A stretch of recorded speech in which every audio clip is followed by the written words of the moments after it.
Bienvenue à vous sur T18 en ce long week-end du 1er mai. Chaque semaine, on va décrypter ensemble ce monde des médias en pleine révolution. Au sommaire de cette 14e émission, il y a pile un an, il quittait son poste de joker du 13h, mais depuis, Jacques Legros n'arrête pas. TF1, RMC, il est sur tous les fronts et il sera avec nous dans quelques minutes. Et puis, c'est l'ami des stars et des artistes qu'il interviewe sur RFM le dimanche matin. Depuis quelques mois, il a également rejoint France 3 pour présenter Animalement Vôtre, le regard sans concession de Bernard Montiel sur les médias. Ce sera tout à l'heure. Info et décryptage, Pure Média L'Hebdo, c'est maintenant.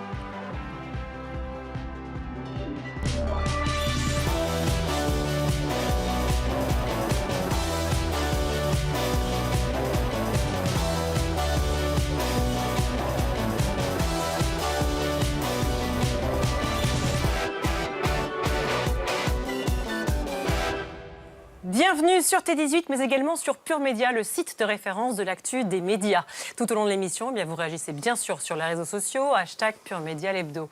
Notre journaliste expert média cette semaine à mes côtés, c'est Héloïse Goua. Bonjour. Bonjour Virginie, bonjour à tous. Merci d'être avec nous, ma chère Héloïse. Héloïse d'Europe 1 et Jacques Legros. Bonjour Jacques. Bonjour Virginie. Quel bonheur de vous retrouver, on est ravis. Alors maintenant qu'on sait que vous avez le temps, vous êtes à la retraite, mais enfin, regardez quand même. Non mais gala en juin dernier, on ne comprend rien Jacques. Vous êtes, voilà, Jacques Legros, avec sa femme en Corse, il savoure sa retraite. C'est les chants corses, justement, vous en avez ras-le-bol? Non, pas, au contraire. Plus que jamais? Plus que jamais. Plus que jamais la Corse ou plus que jamais à nouveau sur scène? Les deux. Mais pourquoi? Mais qu'est-ce qui s'est passé? Eh bien, on m'a proposé de continuer, de sortir par la porte comme je l'ai fait le 9 mai et de rentrer par la fenêtre comme je l'ai fait. Ça, c'est TF1.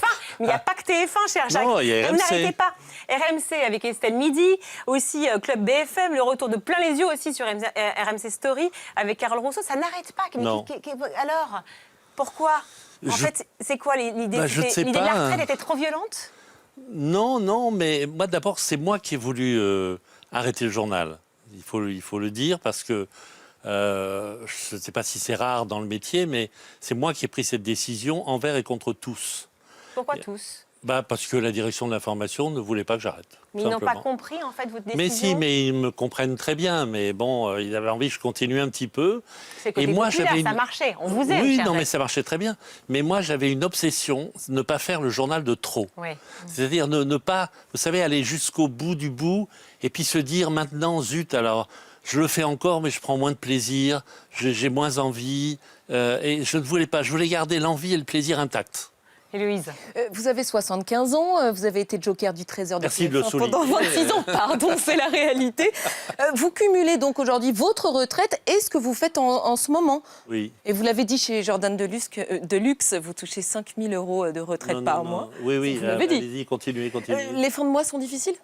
Oui, parce que je ne peux pas travailler pour TF1 en tant que salarié. Ah. Donc, je suis prestataire de service sur une société. Et quand vous parlez d'une société, vous laissez 54% de plumes dans la société. Donc, il ne faut pas se fier à ce qui rentre et à ce qui sort. Et puis on peut travailler retraité, c'est quoi cette histoire? Et puis ça m'amuse.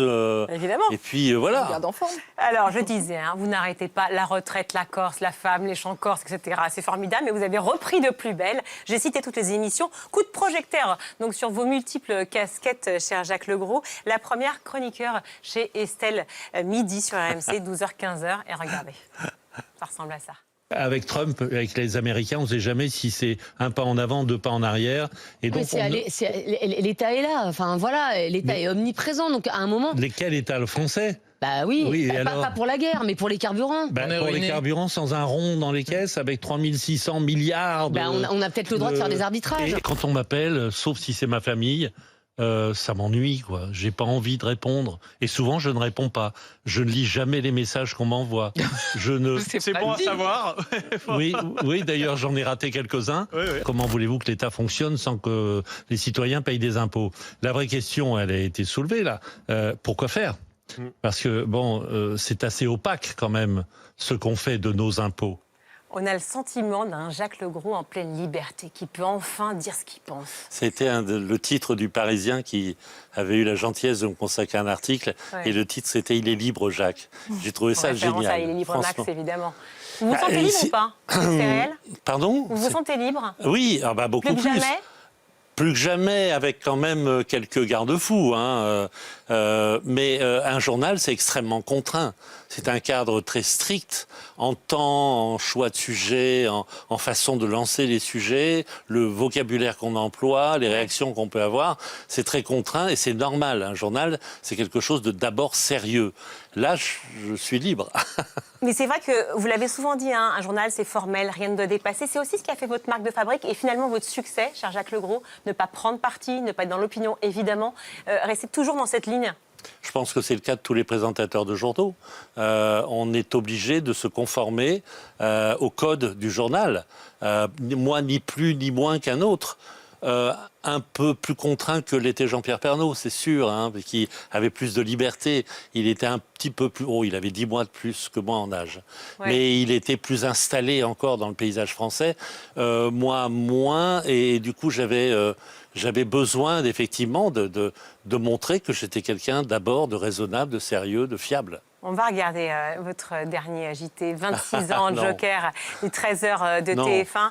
Le dernier. Pas ça. aussi, on a aimé ce moment. Votre dernier JT, c'était il y a pile un an, 9 mai 2025. Regardez. Merci aussi à vous, chers téléspectateurs, pour votre fidélité, votre complicité. Et à ce propos, Isabelle, je voudrais te raconter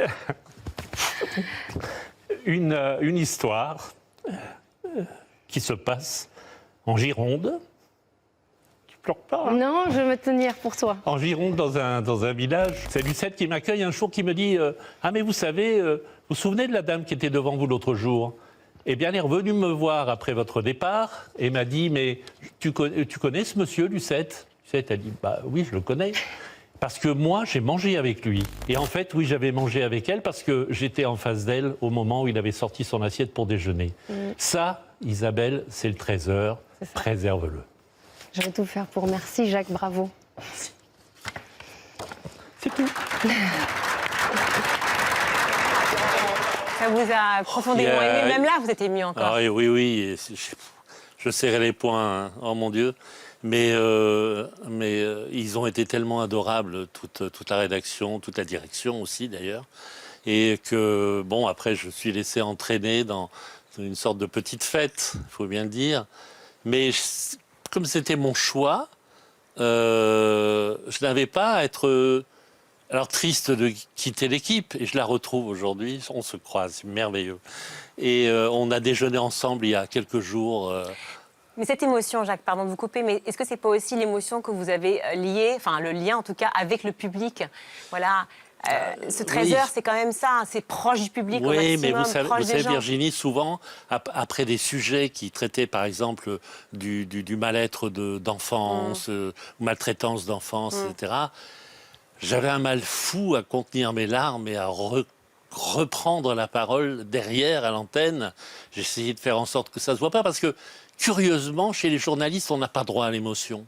On n'a pas droit à l'empathie. Je me suis toujours battu contre ça parce que, en disant qu'avant d'être un journaliste, j'étais un homme, un père, un mari, un frère, et que j'avais droit moi aussi à mon émotion. Vous parlez de l'homme, à la fois du journaliste. Vous avez été donc le joker de l'immense aussi Jean-Pierre Pernaut. Je dis aussi parce que vous êtes aussi immense, évidemment, Jacques Legros. C'est compliqué pour vous, ça a été compliqué pour vous de mettre votre patte quand on est dans l'ombre de celui qui a incarné justement ce journal pendant autant d'années? Curieusement, ça a été très facile, parce qu'on a tous les deux des origines provinciales. Et je le dis au sens noble du terme. Bien sûr. Et on n'est pas sorti, comme disait Coluche, de la cuisine à Jupiter. Et qu'on avait ce sens de la proximité et du terroir et des territoires. Mais pourtant, vous avez raconté quand même qu'il y a eu des tensions entre vous, notamment au moment du Covid. Non, ça a été monté en épingle. Il y a eu une tension. Rétablissez la vérité aujourd'hui. Une tension, une fois. On était en plein Covid. On était épuisés. Oui. Jean-Pierre était déjà malade, il fallait le mettre à l'abri. Il est resté chez lui et il a fait une petite parenthèse dans mon journal qui s'appelait le journal des confinés. Il était chez lui avec un micro-studio.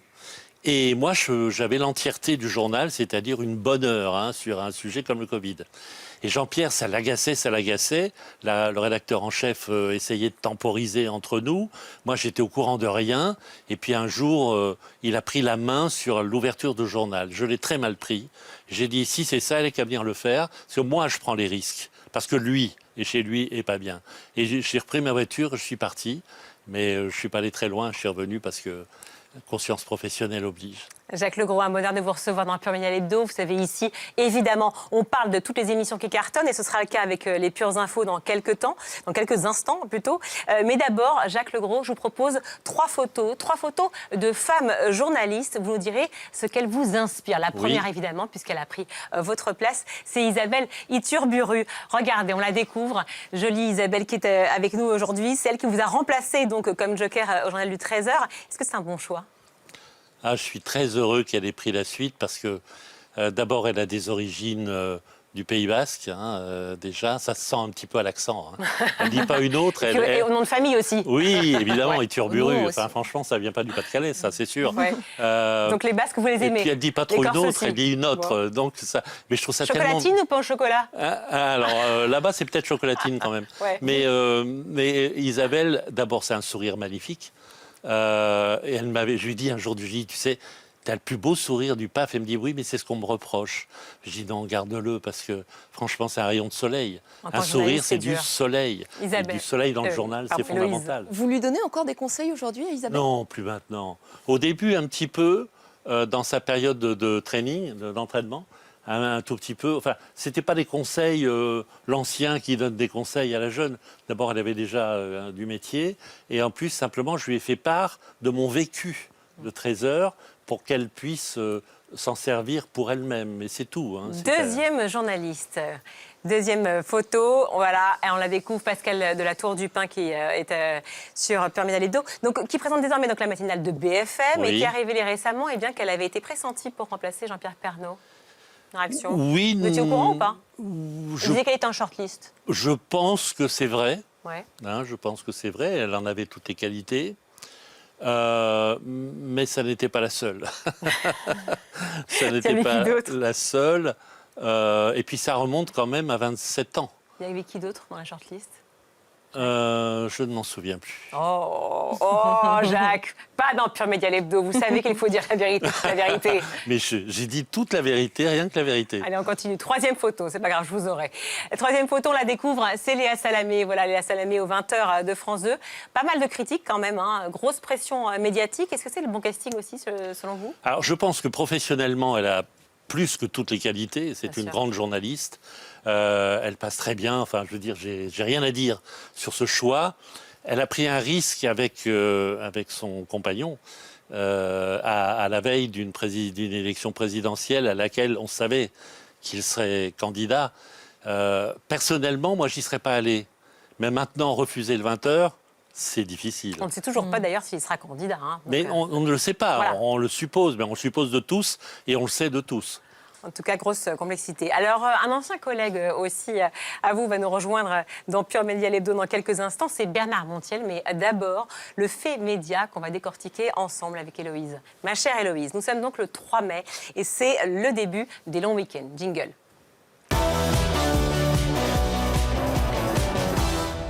Et les chaînes ressortent leurs classiques. Bah oui, forcément, les vieux films qu'on a déjà vus 200 000 fois. J'espère qu'il y aura La Grande Vadrouille quand même. C'est votre fait média. Et oui, franchement, si vous n'avez toujours pas vu La Grande Vadrouille, justement, ou Le Dîner de con, c'est que vous n'allumez jamais la télé.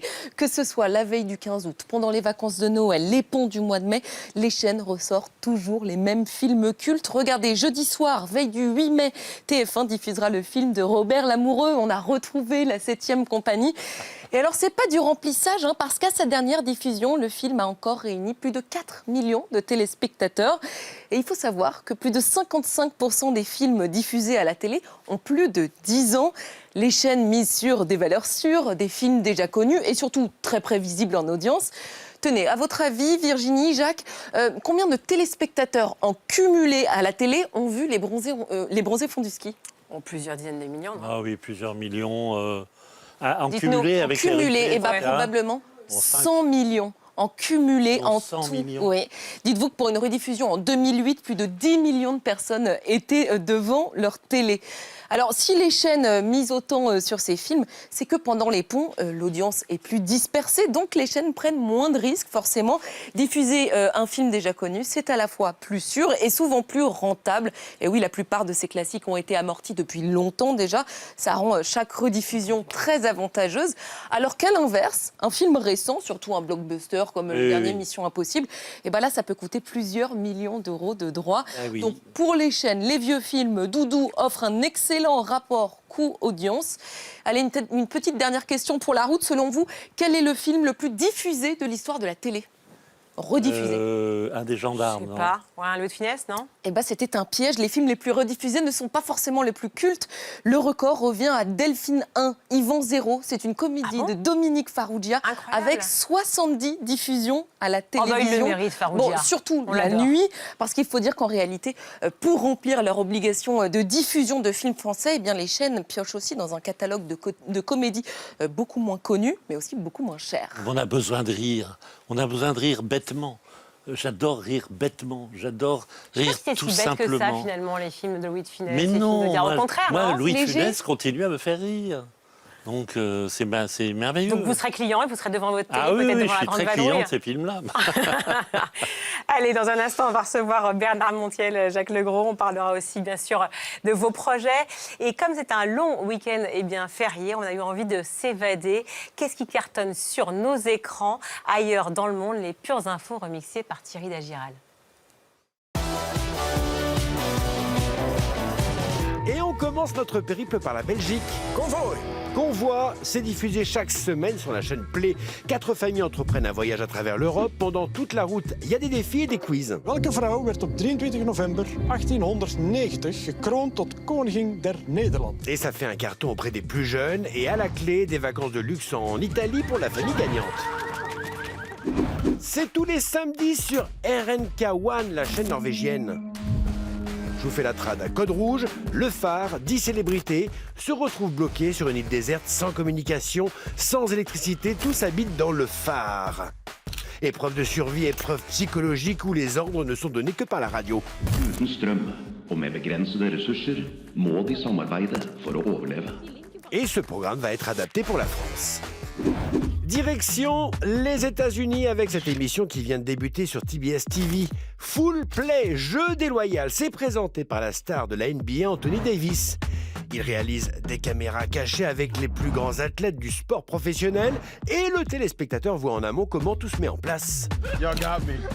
You got me. I was like, where's my wife? I need to get out of here. Et sur les réseaux sociaux, certains extraits ont cumulé plus de 17 millions de vues. Allez, direction l'Espagne. Somos Animais, nos animaux sur la télé de Galice. Un animateur qui va sur le terrain pour mettre en lumière des conflits courants, comme l'agressivité, la jalousie, les peurs et traumatismes de nos animaux. Une équipe de spécialistes est là pour apporter des solutions. O que esperamos dela é que entenda que isto simplemente vai a crear dirección. Tengo que seguir. Ela ahora mismo o que está facendo é apoiarse. Chats et chiens sont bien sûr les vedettes, mais également ânes, chevaux et cochons. On termine notre tour du monde par la Thaïlande. Way to You, le chemin vers toi. C'est la première émission de télé-réalité qui forme des duos musicaux masculins. Les prestations sont diffusées en direct et en live stream. Chaque duo est composé d'un artiste chinois et d'un autre thaïlandais.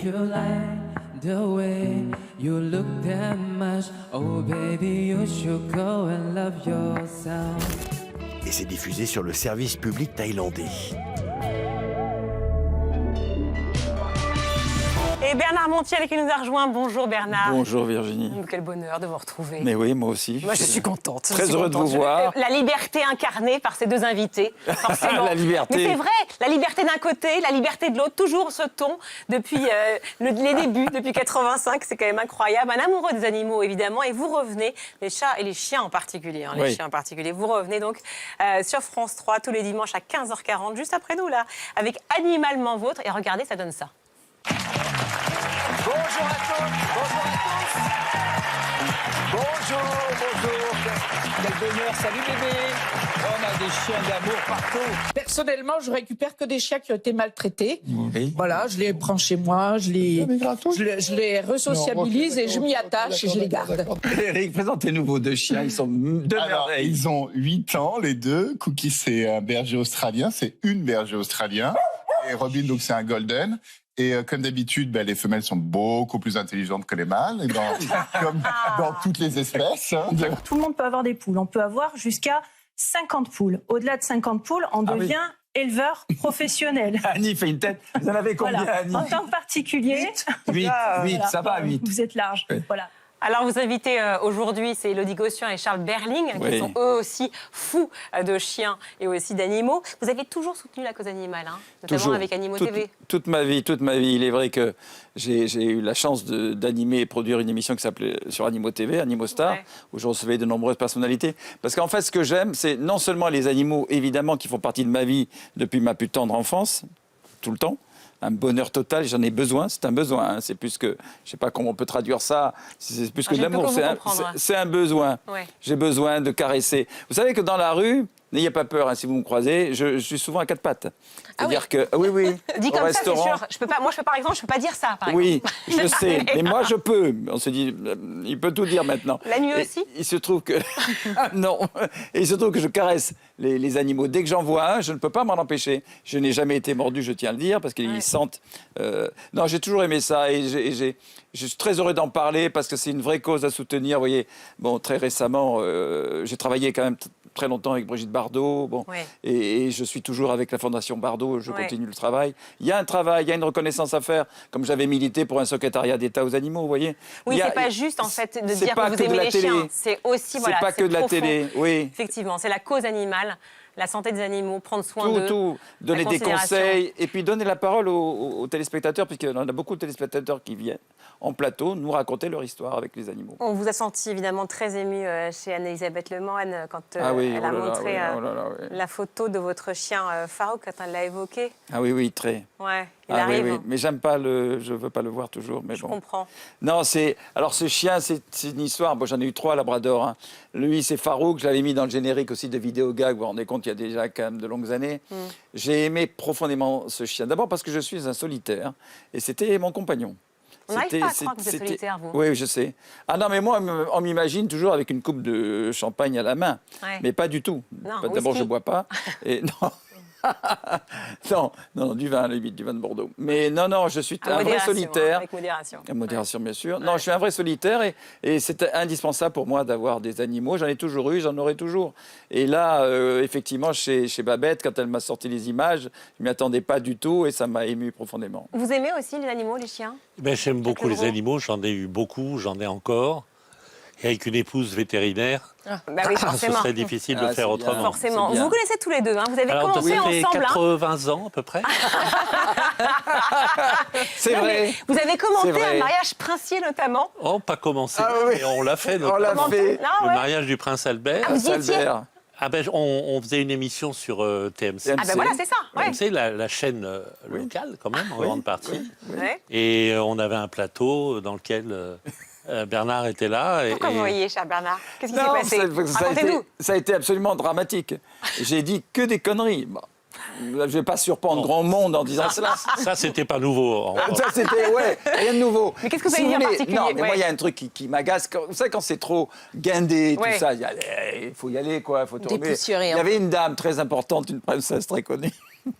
Et j'ai dit, elle a décroché les rideaux. Elle avait une robe à chier, il faut le dire, il faut dire les choses. Elle était moche, en fait. Mais bon, je ne peux pas me permettre de dire ça. Et du coup, avec tout le respect qu'elle dit. Tout le respect que je dois. C'était pas la seule. Mais du coup, est-ce qu'elle l'a su ? Elle l'a su, oui, elle l'a su. Parce qu'elle me l'a dit, elle a été adorable d'ailleurs. Je dois dire, j'ai été très gêné. Je ne suis pas méchant. Mais je ne pensais pas qu'on allait lui dire. Et le prince Albert aussi m'avait fait la remarque. Maintenant on sait que c'était le mariage du prince Albert de Monaco. Donc... oui. Donc c'est pas la princesse Charlène quand même. Ah non, magnifique. D'accord. Magnifique, la princesse Attention, 300 000 spectateurs pour Animalement Vôtre. On repart sur les autres animaux, pour le coup. En moyenne, chaque semaine, cher Bernard. C'est nouveau pour vous d'être meneur de bande ? Ça vous plaît ? Ça vient Oui, de ça c'est ce que je souhaitais. Raphaël Mezrahi, au lit, avec vous? Alors, Raphaël Mezrahi, je suis très touché et flatté qu'il ait accepté parce qu'il a refusé toutes les émissions jusqu'à présent. Alors, lui aussi, hein, c'est un vrai de vrai défenseur des animaux. C'est plus que ça. Il a quitté son appartement parisien pour vivre à la campagne et il a une 50aine de chats, il a je ne sais pas combien de chiens, il a mais de tout, des hérissons, les écureuils. C'est une ferme écolo, il est adorable. Tout son argent passe. Je rappelle qu'il fait une nuit de la déprime, où tout un tas d'artistes viennent se produire, qui est revendu à la chaîne, et c'est bien, et tous les bénéfices intégralement sont reversés. C'est le début du mercato, Bernard. Vous avez signé ou pas l'année prochaine? Alors, j'ai jamais signé quoi que ce soit, pour Comment tout vous dire. Ah J'ai jamais signé. Bon, alors, si vous signez pas, est-ce que vous serez là l'année prochaine? Est-ce que vous refaites Animalement Je Vôtre? refais Animalement Vôtre. Sans signer. Il se trouve que non, j'ai pas signé. Mais on signe avec les producteurs. Mais il se trouve que j'ai eu la chance de croiser M. Stéphane Sidbon, le numéro 2 de France Télévisions, qui m'a dit, mais Bernard, il n'y a aucun problème, l'émission, on adore, c'est le service public. Elle est entièrement service public, ce qui est vrai. Et on aime beaucoup l'émission, les téléspectateurs adorent, c'est le qualitatif, là, il y a les enquêtes de qualité. Donc c'est Stéphane Sidbon qui vous a appelé, c'est pas Brigitte Macron finalement, dont on sait que vous êtes proche. Mais non, mais c'est vrai que certains spectateurs disent que c'est par Brigitte Macron que vous avez cette émission. Oui. Alors vrai ou pas? C'est le moment de rétablir. Mais bien sûr que non, j'avais déjà répondu à ça. Le truc, tu vois, c'est tellement aberrant. Mais les gens... Alors il est vrai que je suis ami avec Madame Macron, qui est quelqu'un de remarquable, qui ne se mêle de rien. Elle ne fait pas de politique, elle n'est pas élue, donc c'est une femme, laissez-la tranquille, vous voyez.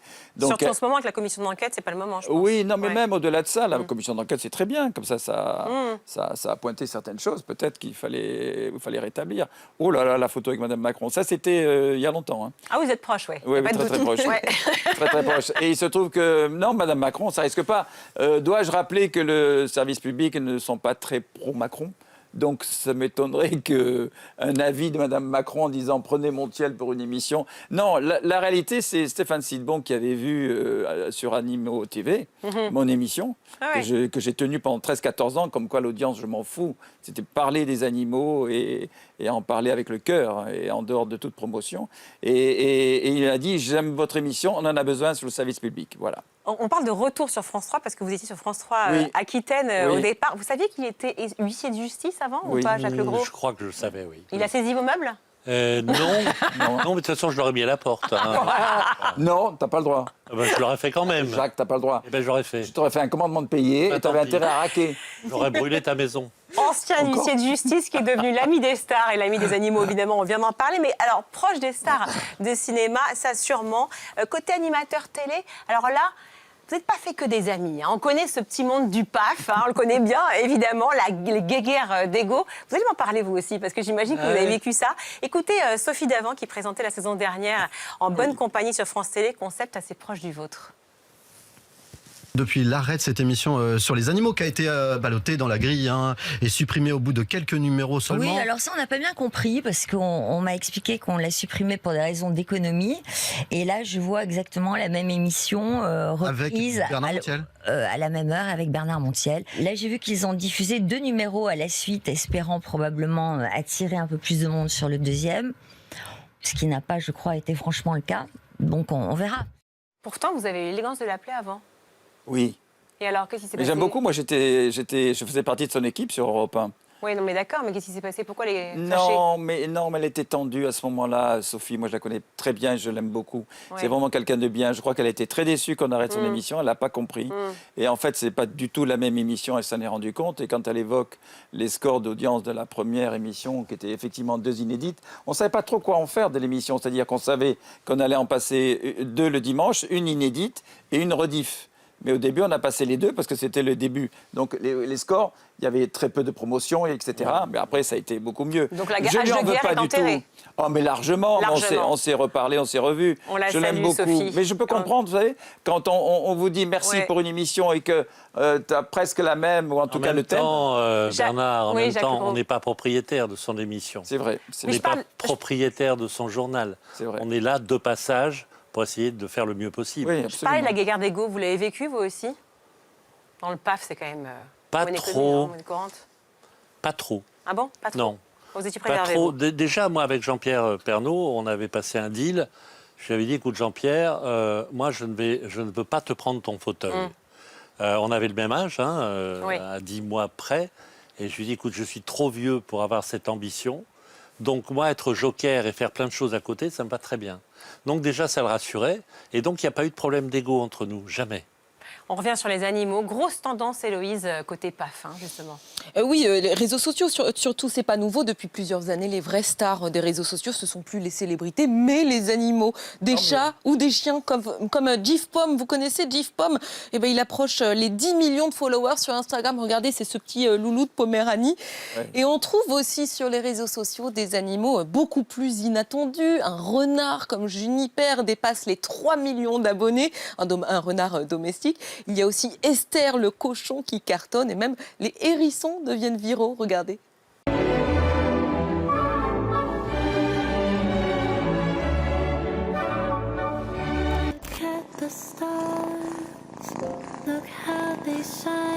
Et comment il pleure le bébé? Et comment il aboie le chien? Voilà.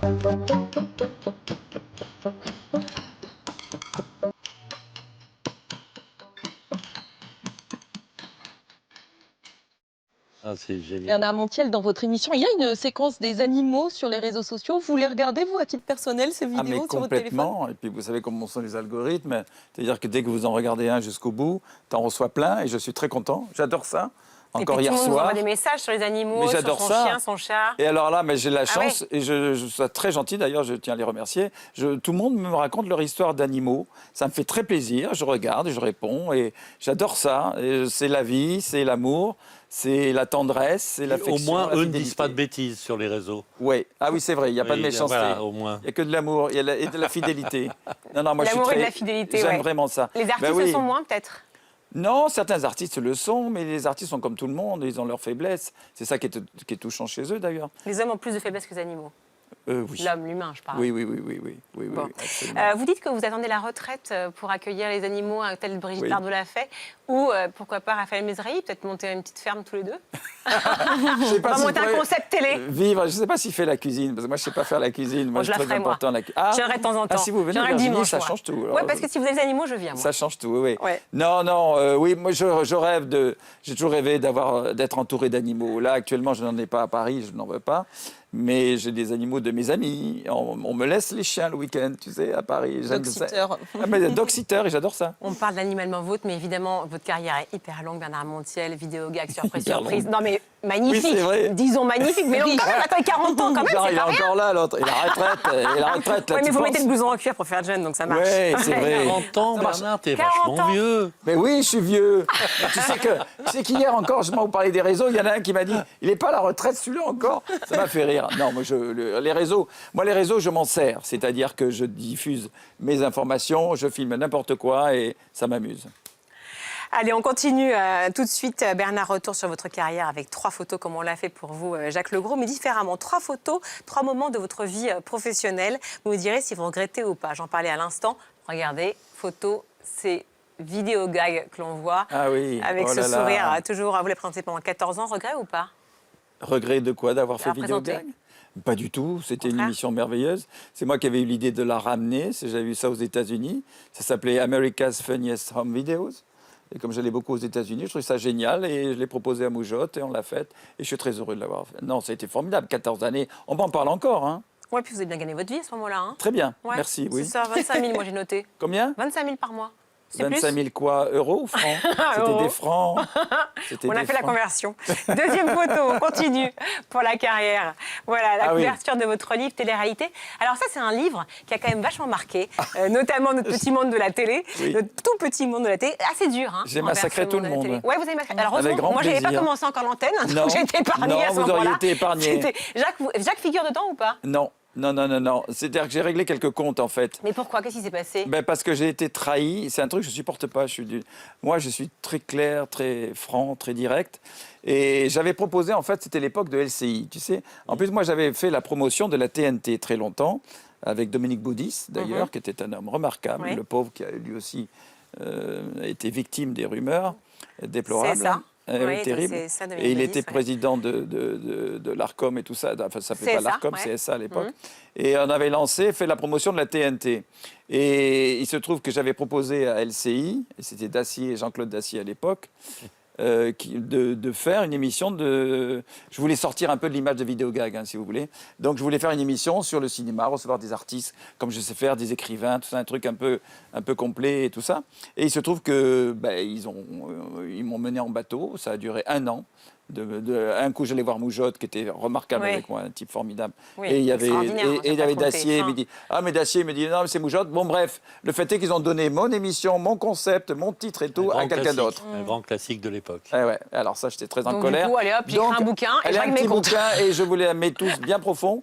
Et j'ai balancé tout le monde, mais très durement. Hein. Vous l'avez vécu, ça aussi, Jacques? Ah bah oui, évidemment. Ah oui. Ça, je l'ai vécu, ce serait même trop long à raconter, mais j'avais une formule sur cette époque, parce qu'encore une fois, tout a changé. Oui, c'est une époque. Mais c'était une époque, et on ne peut même pas croire le contraire de ce qu'ils disent.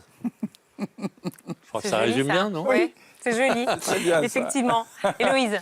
Bernard Montiel, à ce moment-là où vous écrivez votre livre, du coup, vous avez envie de raccrocher avec la télé? C'est fini dans votre tête? Ah oui, je passais à autre chose. Justement, vous l'avez évoqué tout à l'heure, j'étais huissier. J'ai fait plusieurs métiers dans ma vie. J'étais contrôleur de route à la SNCF, je poinçonnais des billets comme mon père.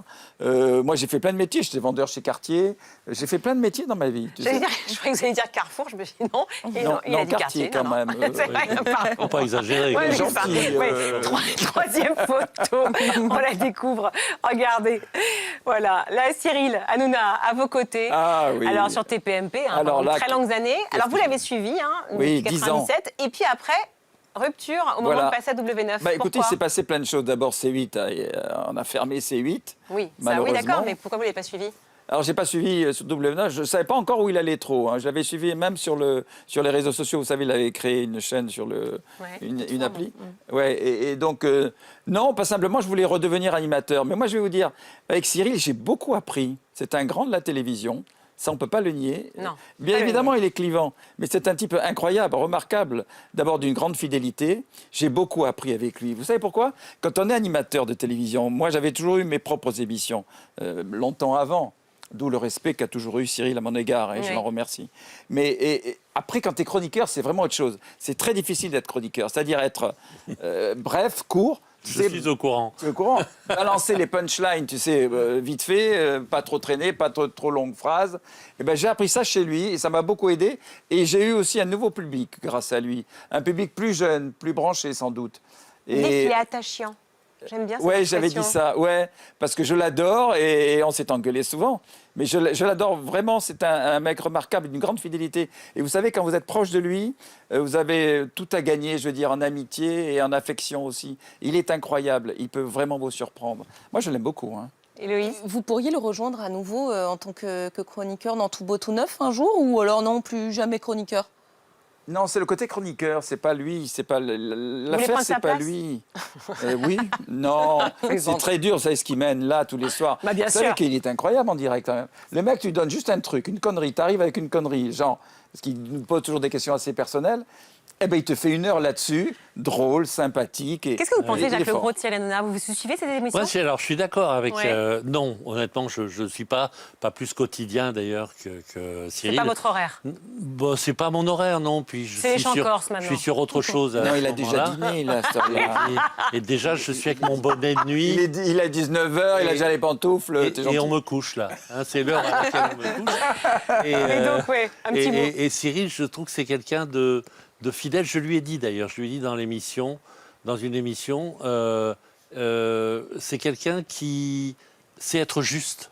Oui. Il sait être juste. Ouais, c'est vrai. Quand j'ai été attaqué par Nathalie Pernaut, à l'époque c'était, redis-moi le nom, il a pris ma défense avec beaucoup d'objectivité. C'est quelqu'un qui sait être juste et il avait terminé son propos encore récemment d'ailleurs quand on en a reparlé en disant mais moi j'aime bien Jacques et il vient ici quand il veut. Et il était ami avec Nathalie aussi. Hein. Oui, en plus. Jacques Le Gros, qui n'a donc toujours pas pris sa retraite. C'était une fausse information, Ah bon, et qui pourquoi, alors n'arrête pas, qui multiplie les projets. Il faut que j'aille me coucher. là. Vous avez longtemps présenté, cher Jacques, très longtemps sur TF1, Plein les yeux avec Carole Rousseau. C'est jusqu'en 2003, selon ma petite fiche. Et plus de 20 ans et bien plus tard, vous reformez ce duo. Qu'est-ce qui s'est passé? Qu'est-ce qui vous a motivé à dire oui? C'est RMC Story qui a appelé Carole d'abord. Oui. Qui lui a dit, écoute Carole, on aimerait peut-être refaire Plein les yeux. Est-ce que tu serais d'accord? Je crois qu'elle a mis 6 mois à répondre. Et puis elle a fini par dire, ce qui est admirable de sa part, oui, si Jacques est là. Et elle m'a appelé et j'ai dit, si c'est avec toi, c'est oui. Et donc c'est comme ça qu'on est reparti. Mais dans les médias, je dis écoute, s'il ne trouve pas mieux, je ferai un effort. Non, mais ça, c'est pour rire, évidemment. Alors, il y a des nouveautés dans cette nouvelle version. Aujourd'hui, le concept a un petit peu évolué. On retrouve les témoins de ces images. On s'appuie sur des experts pour analyser et expliquer ces images spectaculaires. Et puis, il y a aussi une nouvelle rubrique faux ou réel pour vérifier, très important, si certaines vidéos virales sont authentiques ou générées par l'intelligence artificielle. bien, ça. Et côté audience, le retour a rassemblé 304 000 téléspectateurs en décembre dernier et 226 000 en mars pour le 2e épisode. Des scores corrects pour un RMC Story, malgré un recul entre les deux numéros. Bernard Montiel, Jacques Le... Oui, vous voulez réagir? Non, mais ajouter simplement sur les images bidonnées. Oui. C'était très important de le faire parce qu'entre l'époque où on faisait Plein les yeux et aujourd'hui, le monde a changé. Évidemment. Et aujourd'hui, on est confronté à plein d'images qui ont été fabriquées. Donc il fallait qu'on explique comment reconnaître une image fabriquée et qu'on s'assure qu'il n'y en ait pas chez nous. Très bien. Jacques Le Gros, Bernard Montiel, qui sont nos invités dans Pure Média l'Hebdo cette semaine. Animalement vôtre sur France 3, on le lisait. Un animal du PAF, un autre animal du PAF aussi. On a décidé de faire ce petit jeu. S'ils étaient des animaux, eh bien, lesquels seraient-ils? Vous pouvez jouer, évidemment, je vous recommande d'ailleurs, de jouer tous les deux. Héloïse d'ailleurs, pourquoi pas. Top chrono, vous êtes prêts ou pas? Oui. Top chrono. Allez, Michel Drucker. Tortue. Pourquoi une tortue? Une tortue parce que c'est la longévité, c'est la solidité, c'est le côté rassurant et il est solide, Michel. Arthur? L'un des deux? Renard. Oui, un renard. Il est rusé. J'allais dire un fauve, mais c'est plutôt un renard. Ouais, c'est un renard rusé. Ouais. Pourquoi fauve? Parce que c'est quelqu'un qui a des griffes. Oui. Et qui sait les sortir intelligemment. J'ai travaillé à ses côtés quand même. Ouais. Mais dans le bon sens, vous dites ça ou ça a été dur? Non, ça n'a pas été dur, mais... Oh, c'est un petit nom, hein. Cet homme, cet homme, c'est ce qu'il veut, voilà. Yann Barthès. Un chat. Un chat? Oui, parce que le chat, il s'adapte à ses invités, à ses équipes. On dit un écureuil, moi. Pourquoi? Pour garder ses noisettes? Pour les sous qu'il met de côté? Non, mais capable de grimper, de sauter d'un arbre à l'autre. C'est un peu le même sens que toi, d'ailleurs. Ok, alors Hanouna, on vient d'en parler justement. Animal. Cyril Hanouna. Alors moi je dirais un dauphin, parce que quand on le connaît, il est vraiment gentil. Et je sais que c'est pas l'image qu'il donne. Et un dauphin, et surtout, il est rapide, il est très rapide. Et comme un dauphin, il est très, très rapide et très impulsif et très spontané. Et ça, c'est une grande qualité à la télévision. Il est un naturel extraordinaire. Anne-Elisabeth, ah oui, vous la rajoutez? Non, simplement, oui, je n'aurais pas trouvé tout seul. Hein. C'est toi qui l'as dit, mais j'adhère. Anne-Elisabeth Lemoine. Ah, la force tranquille. C'est une lionne. C'est la force tranquille, quand même, parce que un rire, elle efface tout. Elle a ce naturel extraordinaire, j'adore ça. Je l'adore, Babette. Et moi, elle me fait rire. Même si l'autre jour, elle m'a fait pleurer chez elle, mais elle me fait rire. Ouais. Elle est spontanée, elle se trompe.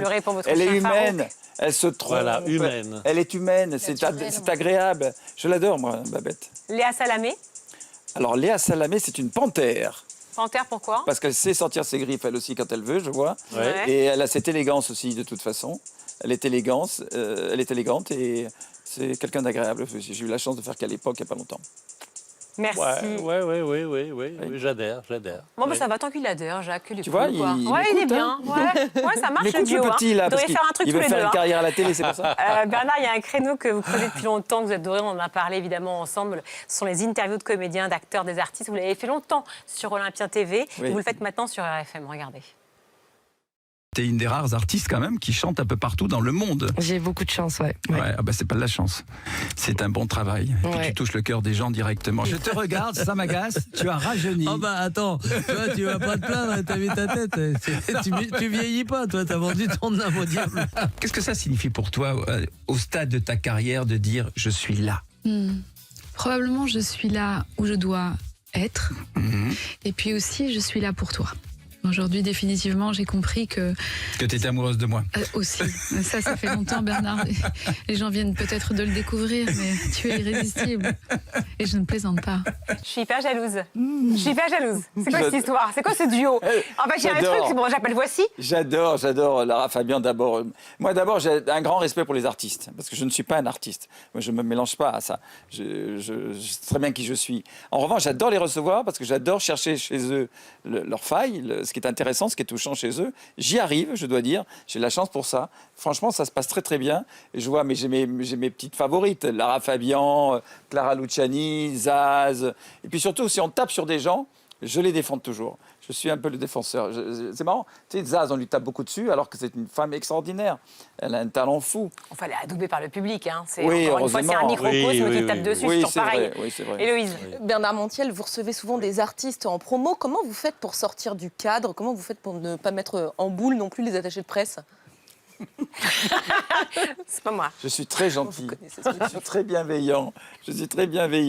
Non, ça se passe très très bien. Sortir du cadre. Non, et ce que j'arrive à sortir, c'est des trucs, je vais parfois un peu loin. Alors moi, il faut écouter mes interviews. Ça commence toujours. Je suis très heureux de te recevoir. Parce que je les connais quand même tous depuis le début. Comme moi, quoi. Ouais, oui, comme vous. Je vous connais toute petite, en short. Et donc, je les connais tous depuis très longtemps. Donc, on a un rapport d'intimité, de complicité. Mais ce qu'ils savent, c'est que depuis le temps, je n'ai jamais trahi personne. Et je n'ai jamais fait de mauvais coups. Et même parfois, ils parlent, tellement ils se confient. J'enlève des trucs. Je leur dis en sortant de l'émission, ça, tu crois qu'il faut l'enlever? Non, qu'est-ce que t'en penses? Ah oui, t'as raison. Donc il y a la confiance, la fidélité, la bienveillance, et surtout on est comme c'est comme des copains qui se rencontrent. C'est ce que me disent les gens, et je suis toujours très touché quand on me fait cette réflexion. Beaucoup de questions de téléspectateurs pour l'un comme pour l'autre. Alors la première, on y va. Bernard, vous avez un vrai talent pour interviewer les artistes. Auriez-vous aimé présenter une émission culture, un talk show? Ah oui. C'est vrai que moi je rajoute, c'est vrai que vous avez un talent fou. Pourquoi vous n'êtes pas allé vers ça? Hein? Mais oui, non, mais c'est vrai. Oui, on va faire un duo avec vous. Un trio, on a dit. Un quatuor. Gourmande. Alors non, oui, j'adorais, c'est mon rêve. Parce qu'en plus, à RFM, j'ai la chance de recevoir tous les dimanches à 11h. Ouais. Je reçois des écrivains, des gens passionnants. Moi, j'adore tout ça. Le théâtre, le cinéma, la chanson. Sont toutes mes passions que quand même, j'ai ça. Vous savez, on dit que ça fait 40 ans de télévision, mais j'avais commencé avant, journaliste à Bordeaux, où déjà j'avais un magazine, comme j'ai eu une salle de cinéma aussi dont je me suis occupé, le cinéma français à Bordeaux. Et donc, je suis là-dedans, j'ai baigné là-dedans, tout simplement pour exister aussi d'une certaine façon, mais sans jamais me prendre pour ce que je ne suis pas. Je sais très bien qui je suis. Je suis un homme qui aime les artistes et qui a envie de les valoriser. Et c'est vrai que je le fais. Et parfois, c'est vrai que parfois il y a un peu trop de bienveillance dans mon truc, mais j'arrive quand même à sortir des trucs touchants. C'est bien, et la bienveillance aussi. Il donne. Moi, je vois, il donne. Est-ce que vous pourriez aller sur YouTube tous les deux? Ça, c'est une question. Claire Chazal et Mireille Dumas ont cédé à la tentation de YouTube. Ça pourrait vous tenter tous les deux un talk show, par exemple, sur YouTube ou Twitch. Jacques? Non, honnêtement, Pourquoi? non. Parce que j'ai trouvé de quoi me satisfaire aujourd'hui. Moi, le problème que j'ai eu, qui est en même temps ma chance, c'est de m'enfermer dans le rôle du présentateur de journaux. Et ça évite, ça empêche plutôt. Il plein les yeux, il y a du divertissement, il y a oui, quand même beaucoup de gens différents. Il y a 23 ans au début. Ouais, après, il y a eu tout un long moment sans émission de divertissement, dans lesquels on m'avait d'ailleurs traité de sous-Pascal Sevran. et tellement ça ne se faisait pas de présenter les journaux et de faire des émissions de divertissement. Grand, Pascal. Et oui, pauvre, le pauvre. Un talk show sur YouTube, sur Twitch, possible ou pas? Moi, je dis jamais non à rien, mais je pense pas. Pour le moment, c'est pas du tout envisagé. C'est pas dans les placards. Est-ce que vous regardez les chaînes info, Jacques? Lesquelles? Que pensez-vous du pluralisme version CNews? Encore une fois, ce sont les questions de téléspectateurs. Alors moi, je regarde tout. J'écoute tout et je regarde tout. Alors avec des préférences. J'ai mes deux préférences à la radio qui sont RTL et France Info. Et pour cause, parce que j'étais là à la création de France Info, j'ai passé 8 ans à RTL. Et en télé, je regarde BFM, CNews, LCI et France Info. et ainsi que les journaux de 20h de TF1, mais exclusivement de était, TF1. mon cher Jacques, que pensez-vous du pluralisme de CNews? Il faut que je réponde à cette Oui. question-là. Ouais. Moi, Ça t'embarrasse, on non, le pas sent. du tout. Hein. Je suis entièrement pour. Entièrement pour. Et ça vous choque qu'il y ait le Figaro et l'Humanité dans les journaux de presse écrite? Moi, pas du tout. Le Monde, même, on pourrait le mettre un peu à gauche aussi, hein, carrément même. Moi, pas du tout. CNews, elle est affichée à droite.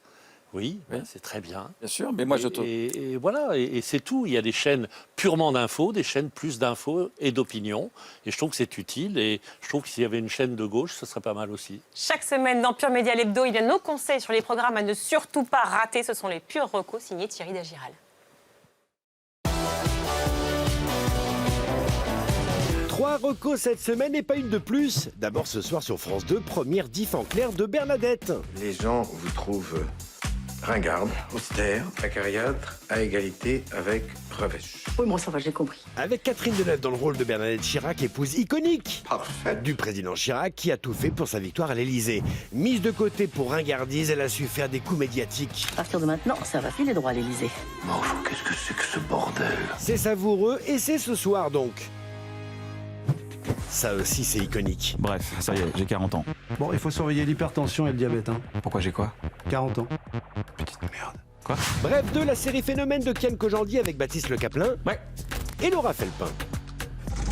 J'ai une nouvelle coloc que j'ai du mal à cerner. Il est à toi le fromage dans le frigo? Ouais, c'est un fromage Là, de il chèvre. peut la merde, ton fromage de merde. C'était l'an dernier sur Disney+, et c'est demain soir, lundi, sur TF1. 3 épisodes de 40 minutes demain, et 3 épisodes lundi prochain, le 11 mai. Iconique encore, Jérôme Commandeur. Oh, il y a des lardons ce matin. Soirée spéciale sur Canal+, vendredi soir prochain, le 8 mai. Ça commence avec la boîte à questions à 19h40. En aparté à 20h35, puis le film de Commandeur, T'as pas changé. Excusez-moi, vous en avez encore pour longtemps? Parce que je dois y aller moi aussi. Et ça dure jusqu'à 5h20 du matin avec Commandeur dans l'émission Clic. Quel tarbat. Jérôme Commandeur, jusqu'au bout de la nuit. Vous avez que ça à foutre de votre vie, sans déconner? Voilà, c'était les Pure Recos signés Thierry Dagiral. Merci beaucoup, Hélène Goua, d'avoir été avec nous. Virginie, merci à vous. Jacques Le Gros, chez Merci à C'est le vous. Midi. Merci d'être venu chez C'est le Midi, donc sur RMC et dans Bonjour sur TF1. Bonjour avec vous, la suite. Bonjour avec vous, avec Christophe Voilà. Beaugrand, la suite, effectivement. À suivre sur T18, hein, c'est la série Collier, à ne surtout pas rater sur les animaux, sans collier, pardon, sur les animaux en refuge. Bernard Montiel, Animalement Vôtre, le dimanche 15h40, juste après sur France 3 et aussi sur France TV, .tv. Vous recevrez tout à l'heure Gossuin et Charles Berling, je vais y arriver, le dimanche à 11h sur RFM, évidemment, on vous suit également. L'émission est en replay sur notre chaîne YouTube Pure Média et sur t18.fr. Belle semaine à tous, salut, merci, Au revoir, ciao, merci. salut. Merci.